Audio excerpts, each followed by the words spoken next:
प्रभु यीशु मसीह के नाम में आप पर अनुग्रह और शांति बनी रहे। आज हम अपने बाइबल अध्ययन को आगे ले जाएंगे और यूहन्ना रचित सुसमाचार के पहले अध्याय की 29वीं आयत से आगे 42वीं आयत तक अध्ययन करेंगे। 28 तक हम कर चुके हैं पिछले दिनों, और हम सीखेंगे वर्स बाय वर्स, एक आयत से दूसरी आयत के परमेश्वर का वचन हमें क्या सिखाता है।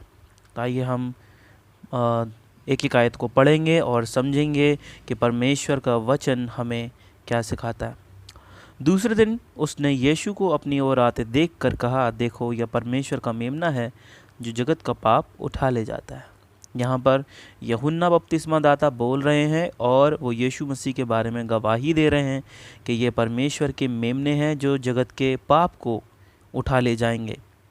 31वीं आयत कहती है, यह वही है जिसके विषय में मैंने कहा था, एक पुरुष मेरे पीछे आता है जो मुझसे श्रेष्ठ है क्योंकि वह मुझसे पहले था। वो फिर से उसी बात को दोहरा रहे हैं जो उसी अध्याय में पहले वो कह चुके हैं कि he is coming after me, मेरे बाद आ रहा है, मुझसे बड़ा है और वो मुझसे पहले थे। हम इस बारे में चर्चा कर चुके हैं कि इसका अर्थ क्या है। तो अगर आपने पुरानी वीडियोस नहीं देखी तो आप उनको रेफ़र करके सीख सकते हैं कि इसका अर्थ क्या है। हम आगे बढ़ेंगे। यहाँ लिखा है 31 में, मैं तो उसे पहचानता ना था, परंतु इसलिए जल में बपतिस्मा देता आया कि वह इज़राइल पर प्रकट हो जाए। ठीक है। अब यीशु मसीह को वो कैसे पहचानते यूहन्ना बपतिस्मा दाता? उनको बपतिस्मा देना था ताकि जब यीशु बपतिस्मा लेने आते तब वो उनको पहचान जाते। आगे हम देखेंगे वो कैसे पहचानेंगे। और यूहन्ना ने यह गवाही दी, मैंने आत्मा को कबूतर के समान आकाश से उतरते देखा है और वह उस पर ठहर गया। ये उन्होंने देखा।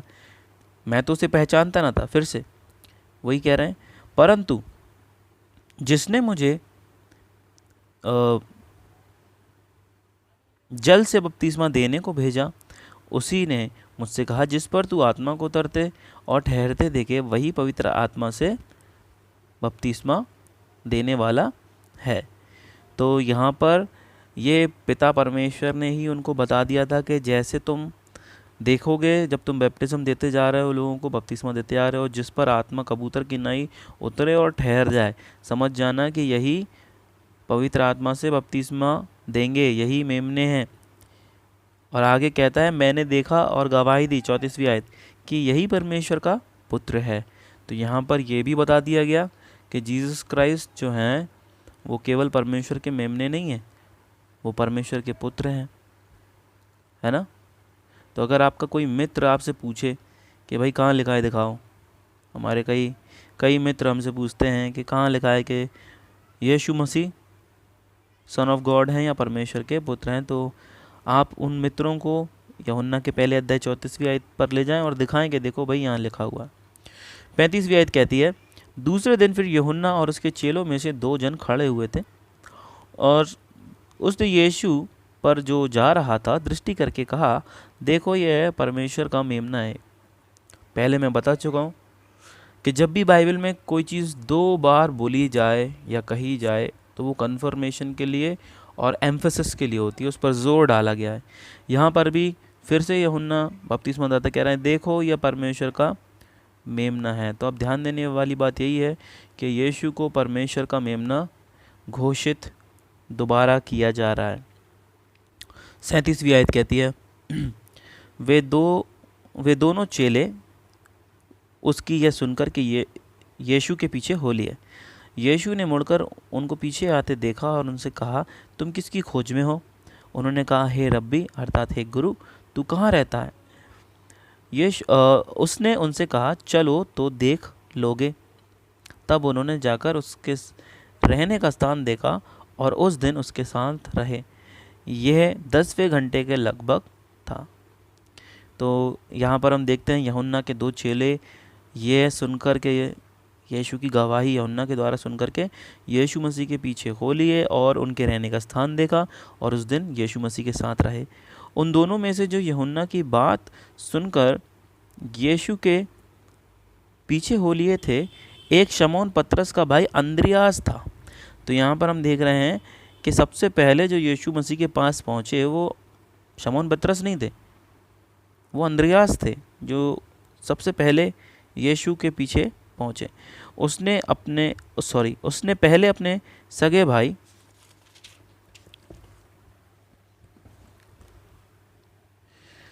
शमौन से मिलकर उससे कहा, हमको ख्रिस्त अर्थात मसीह मिल गया है। वह उसे यीशु के पास लाया। यीशु ने उस पर दृष्टि करके कहा, तू यूहन्ना का पुत्र शमौन है, तू कैफा अर्थात पतरस कहलाएगा। तो हम यहाँ देखते हैं कि पतरस को या शमौन को या कैफा को, ये नाम प्रभु ने उनको दिए। कौन लेकर के आया यीशु मसीह के पास? बाइबल कह रही है अंद्रयास लेकर के आया। तो सबसे पहले चेले कौन हुए? अंद्रयास हुए। फिर पतरस यीशु के पास आए। तो हमने यहाँ पर देखा कि कैसे परमेश्वर का वचन हमें आयत एक एक आयत करके सिखाता जा रहा है, और हमने यहाँ पे बहुत सारी बातें देखी। अगर हम इनको समराइज़ करें तो हम देखेंगे, पहली चीज़ यहाँ पर यीशु मसीह को दो नामों से संबोधित किया गया। पहला नाम है लैम्ब ऑफ गॉड। अब आप सोच रहे होंगे, भाई ये लैम्ब ऑफ गॉड क्यों कहा गया? भाई यीशु मसीह को मेमना क्यों कहा गया? अगर हम व्यवस्था विवरण पढ़ें या परमेश्वर के कानून का अध्ययन करें तो परमेश्वर का लॉ हमें सिखाता है कि जब कभी भी पाप होता था तो मनुष्य के पाप के लिए लोग मेमनों को बलि करते थे। और क्योंकि यीशु मसीह अपने आप को मानव जाति के लिए बलिदान करने आए थे लोगों के पापों के लिए, इसलिए उनको परमेश्वर का मेमना कहा गया।